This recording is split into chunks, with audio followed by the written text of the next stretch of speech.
Call for modernization of copyright and intellectual property legislation. In light of recent developments, including a lawsuit filed by local artists and growing concerns within the creative community, it is imperative for the government to enact modern copyright and intellectual property legislation in Guyana. Despite ongoing discussions and advocacy, progress on this critical issue has been slow. Many artists are now speaking out, highlighting the urgent need for protective measures that reflect the realities of today's digital landscape. Vice President Dr. Barrett Jagdeo addressed this topic during a recent press conference, acknowledging the complexities surrounding copyright issues in Guyana. He noted that historically, the country has faced challenges regarding the protection of intellectual property. However, as access to online streaming platforms and other media sources increases, the need for updated legislation has become more pressing. Dr. Jagdeo emphasized the importance of protecting local artists, stating, "Our artists should be protected." He pointed out that many citizens currently do not pay for content consumed online or through other mediums, contributing to a culture of copyright infringement. As income levels rise, he believes that more people are willing to pay for content, making it essential to create a legal framework that supports and protects creative works. Moreover, as a member of the World Trade Organization, WTO, Guyana faces expectations from international partners regarding intellectual property protections. Failure to modernize our copyright laws could hinder foreign investment and business development in the country. The Vice President also highlighted that there has been a significant shift in how people consume content. With the emergence of modern theaters and numerous online platforms, there is a growing trend of individuals paying for access to films, music, and other creative works. As Guyana's economy evolves, it is crucial to strengthen the framework for protecting not only local artists but also to encourage the growth of the creative industry as a whole. The government must take proactive steps to advance this legislation to foster an environment where artists can thrive. Has government so far not enacted modern copyright and intellectual property legislation? We see, for instance, a recent lawsuit having been filed, and a number of artists are now speaking out on this issue. What's stopping the government from passing this legislation?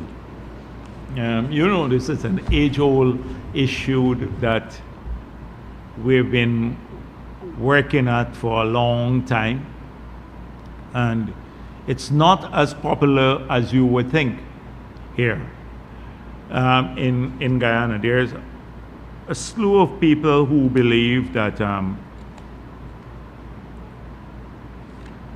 that we should have an appropriate to Guyana legislation. I don't want to get into that contentious debate at this stage. A lot of our people don't pay for any content. They on the internet, on television, on radio. I think they even are in this room here. There may be entities that infringe on copyright, international copyright. So, but I believe our artists should be protected. Our artists should be protected. I hope that we can advance it. Now, we're also part of the WTO, and some countries expect us to, in the new dispensation, they're not going to bring certain types of business here unless we have protection for them. So in the modern era, as we go forward, I think the historic position may have to change.